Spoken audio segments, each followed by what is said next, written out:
Hi friends, இன்னைக்கு video நம்ம என்ன பார்க்க போகிறோம் அப்படின்னா 7th தேர்ட் டேர்மில் இருக்க இலக்கணம் தான் பார்க்க போகிறோம். ஆல்ரெடி 6th 3 டேர்மில் இருக்க இலக்கணம் பார்த்தாச்சு. Last 7th first term second டேர்மில் இருக்க வீடியோ போட்டிருக்கேன். பார்க்காதவங்க அதை பார்த்துட்டு கண்டினியூ பண்ணிக்கோங்க. லாஸ்ட் 2 வீடியோ நல்லா சப்போர்ட் பண்ணியிருக்கீங்க, ரொம்ப நன்றி. வீடியோக்குள்ளே போகிறதுக்கு முன்னாடி this video sponsor by more e shopping.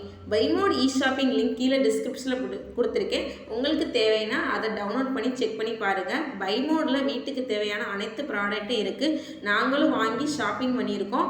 ப்ராடக்டோட குவாலிட்டி நல்லா இருக்குது. உங்களுக்கு தேவைன்னா கீழே டிஸ்கிரிப்ஷனில் லிங்க் இருக்குது, நீங்கள் செக் பண்ணி பார்க்கலாம். இப்போ வீடியோக்குள்ளே போகலாம். 3 டாபிக் இருக்குது. அணி இலக்கணம். ஃபஸ்ட்டு பார்க்க போகிறது ஓமை அணி. ஒரு பாடலில் ஓமையும் வந்து ஓம உறுப்பு வெளிப்படையாக வந்தால் ஓமை அணி. எடுத்துக்காட்டு, அகழ்வாரை தாங்கும் நிலம்போல தம்மை இகழ்வார் பொறுத்தல் தலை. அடுத்த ஹெட்டிங் வந்து எடுத்துக்காட்டு ஓமை அணி. ஓமை ஒரு தொடராகவும் ஓமேயம் ஒரு தொடராகவும் வந்து ஓம உறுப்பு மறைந்து வந்தால் எடுத்துக்காட்டு ஓமை அணி ஆகும். எடுத்துக்காட்டு, தொட்டணைத்து ஊறும் மணற்கேணி மாந்தர்க்கு கட்டணைத்து ஊறும் அறிவு. வெளிப்படையாக வந்தால் ஓமை அணி, மறைந்து வந்தால் எடுத்துக்காட்டு ஓமை அணி. இல்பொருள் ஓமை அணி, இல்லாத பொருளை சொல்கிறதான் இல்வரு ஓமையணி ஆகும். எடுத்துக்காட்டு, காலை கொம்பு முளைத்த குதிரை போல பாய்ந்து வந்தது. இதுதான் எடுத்துக்காட்டு.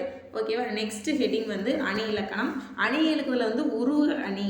ஒரு பொருளை விளக்க மற்றொரு பொருளை ஓமையாக கூறுவது ஓமை அணி என்று முன்னோர் பார்த்தோம்.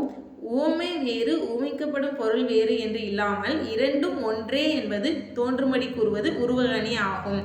எடுத்துக்காட்டு, இப்போ தேன் போன்ற தமிழ் அப்படின்னா ஓமை அணி, அதே தமிழ் தேன் அப்படின்னு சொல்கிறது உருவக அணி. இந்த பாடலை பார்த்துக்கோங்க, ஆல்ரெடி குரூப் 4ல் கேட்டிருக்காங்க. வையகம் தகலியா வார்க்கடல் நெய்யாக, அந்த பாடலை பார்த்துக்கோங்க. அடுத்த ஹெட்டிங் வந்து ஏகாதச உருவக அணி.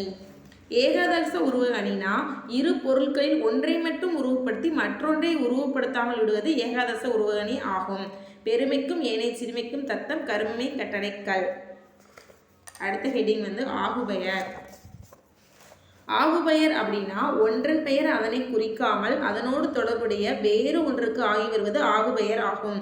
இது வந்து 6 வகையாக இருக்கிறது. பொருளாகு பெயர். பொருளாக பெயருக்கு எடுத்துக்காட்டு, மல்லிகை சூடினால். இடவாகு பெயர், சடுகுடு போட்டியில் தமிழ்நாடு என்பது ஒரு பிளேஸை கொடுக்கிறதுனால அது இடவாகு பெயர். காலவாகு பெயர், டிசம்பர் ஜனவரி அதெல்லாம் காலவாகு பெயர். சினையாகு பெயர்னா தலைக்கு ஒரு பழம் கொடு, உறுப்புகளை குறிக்கும், இதுதான் சினையாகு பெயர். அடுத்து பண்பாகு பெயர், இனிப்பு தின்றான். ஓகேவா? அடுத்து வந்து தொழிலாகு பெயர். தொழில்னா ஒரு தொழிலை செய்வது, பொங்கல் உண்டான், இது வந்து தொழிலாகு பெயர். இரட்டை கிளவி சொற்கள் 2ஆக தான் வரும். 2 இப்போ விறு கள மல எப்பயுமே இணைந்து தான் வரும். அதே மாதிரி அடுக்குத்தொடர் என்பது 2, 3, 4 முறை வரும். அது வந்து அச்சம், விரைவு, சினம் போன்ற காரணங்களால் ஒரு சொல் ஒன்றுக்கு மேற்பட்ட முறை தொடர்ந்து வருவது அடுக்குத்தொடர் எனப்படும். இப்போ அடுக்குத்தொடரையும் இரட்டை கிளவியும் ஒப்பிட்டு பார்ப்போம்.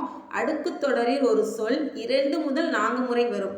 ஆனால் இரட்டை கிளவியில் ஒரு சொல் 2 முறை மட்டுமே வரும். அடுக்குத்தொடரில் சொற்கள் தனித்தனியே நிற்கும். இரட்டை கிளவியில் சொற்கள் இணைந்தே நிற்கும். அடுக்குத்தொடர் விரைவு, வெகுளி, ஓமை, அச்சம், அவலம் ஆகிய பொருட்கள் காரணமாக வரும். இரட்டை கிளவி வினைக்கு அடைமொழியாக குறிப்பு பொருளில் வரும். அவ்வளோதான் ஃப்ரெண்ட்ஸ். 7th தேர்ட் டேர்மில் இருக்க இலக்கணம் முடிஞ்சு. அடுத்து 8th ஃபஸ்ட் டேர்மில் இருக்க இலக்கணத்தை பார்க்கலாம். உங்களுக்கு வேறு ஏதாச்சும் டாபிக், சயின்ஸு, ஹிஸ்ட்ரி இதெல்லாம் வேணும்னா கீழே கமெண்ட் பண்ணுங்கள். என்னோடய வீடியோ உங்களுக்கு பிடிச்சுன்னா லைக் பண்ணுங்கள், ஷேர் பண்ணுங்கள், கமெண்ட் பண்ணுங்கள்.